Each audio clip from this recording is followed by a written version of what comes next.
Let's go ahead and move to Illustrator.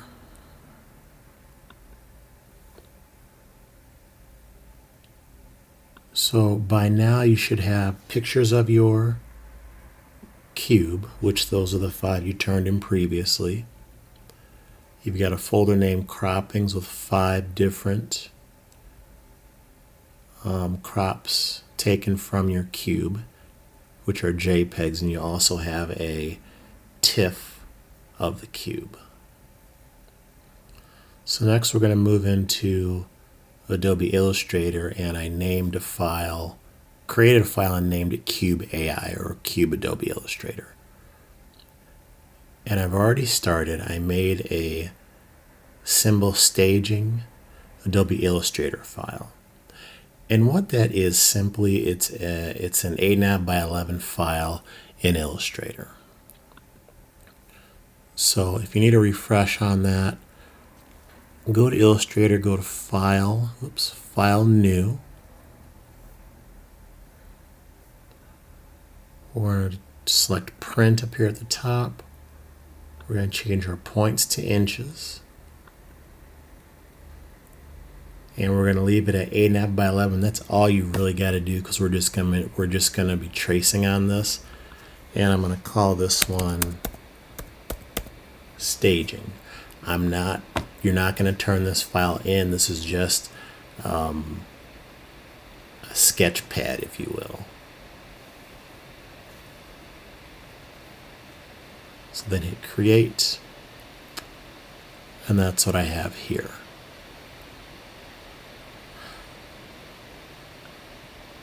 Now I'm going to go back to the staging folder that staging file that I've already made, and work from here. What I'm going to do is I'm going to do a file place, and I'm going to find those these 5 croppings. I'm going to select all 5 of those and place them on this file here.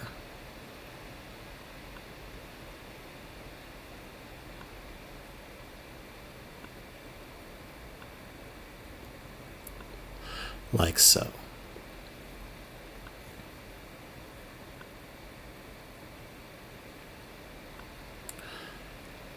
Now the next thing I'm going to do is I'm going to select them all, and I don't want these to move anywhere. I want them to stay in one place. So I'm going to go up to Object, Lock, and lock my selection. This is so I don't have to create different layers and whatnot. I can just lock these and draw right on top of them. So now they're locked, and I can't do anything with them. You're going to end up tracing out all 5 of these, but I'm going to trace out one so you can see the process. Then you're going to do the 5 of them on your own. So I'm going to start with this one here. It doesn't matter which one you start with.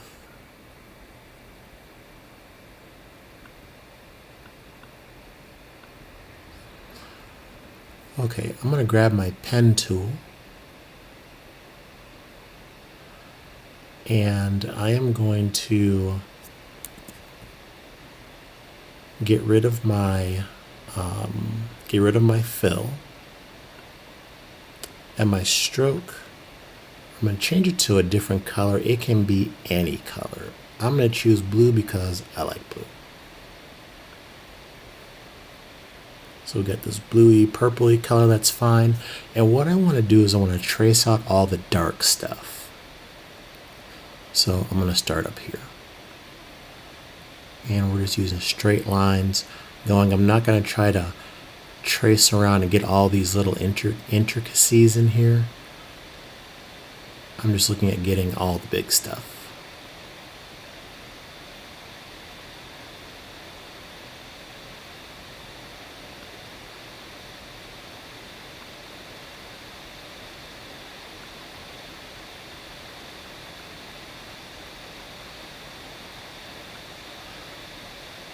Don't have to be exact, just has to be really close.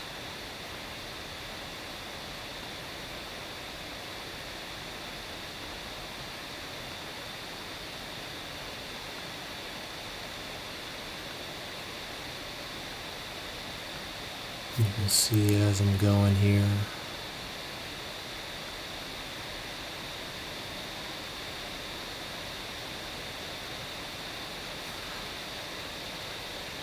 There we go. So this will all be just one big continuous piece. That's fine.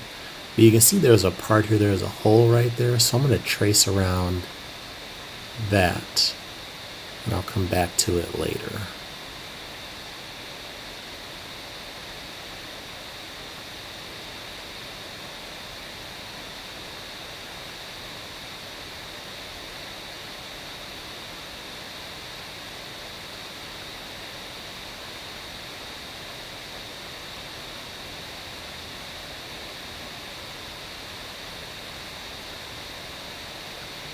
Again, all these gray areas, I am just going to use my best judgment and trace around those.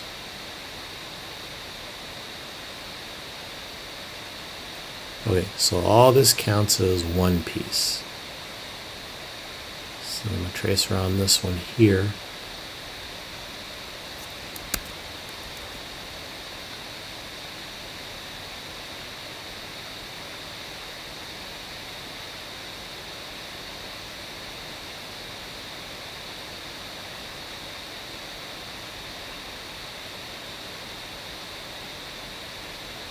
If you're having trouble drawing curves with the pen tool, the best thing you can do is just practice with it.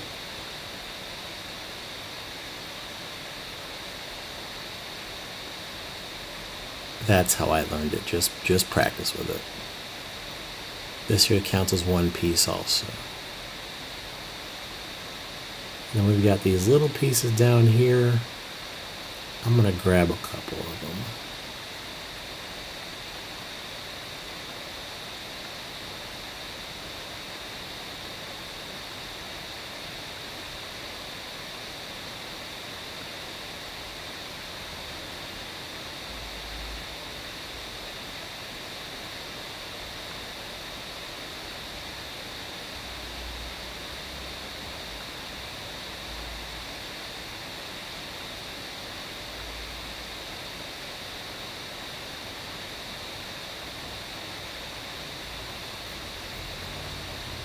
Alright, I'm going to get this big piece here. I'm going to call that done.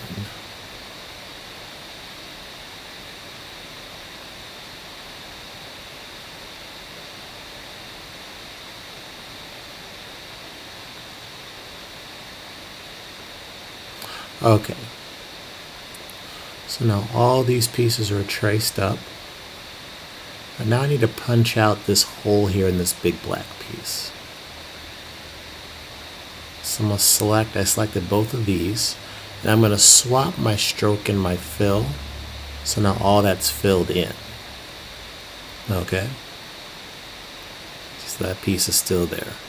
The next thing I want to do is go to my Pathfinder tool, and I'm going to minus the front. And that punches a hole through there for me. So let's go ahead and make all of these filled in.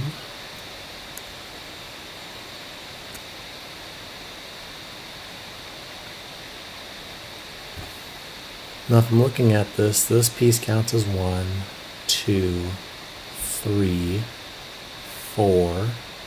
All this here is 5. We got 6 and we got 7. And these other two little pieces here counts as 8 and 9, so I'm going to leave those out. The most I want is 7.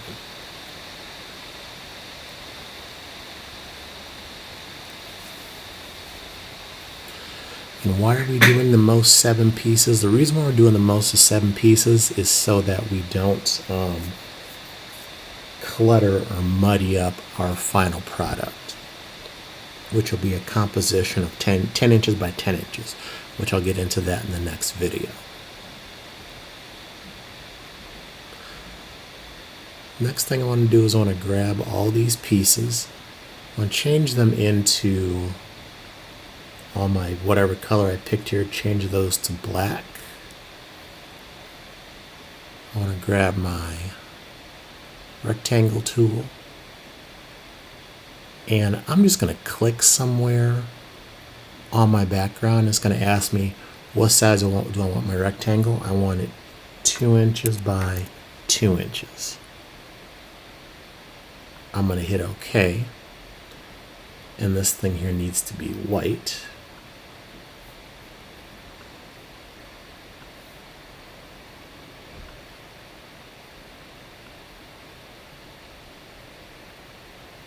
I'm going to put that on top there, and then I need to move it backwards.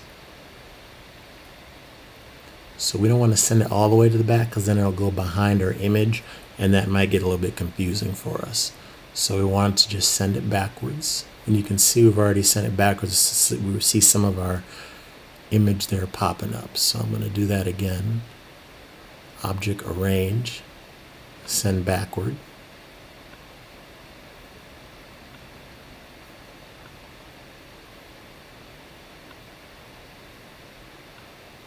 Object arrange, send backward. And I believe that was everything.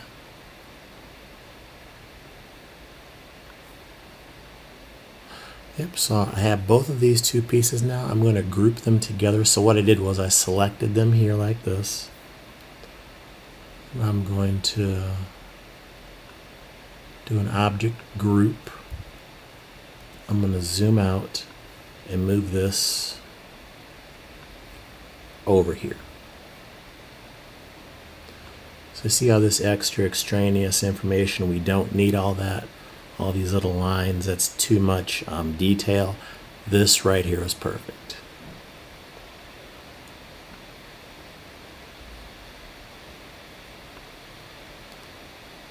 Now I have that one. I'm going to make a copy of it. So we can do an edit copy, edit paste.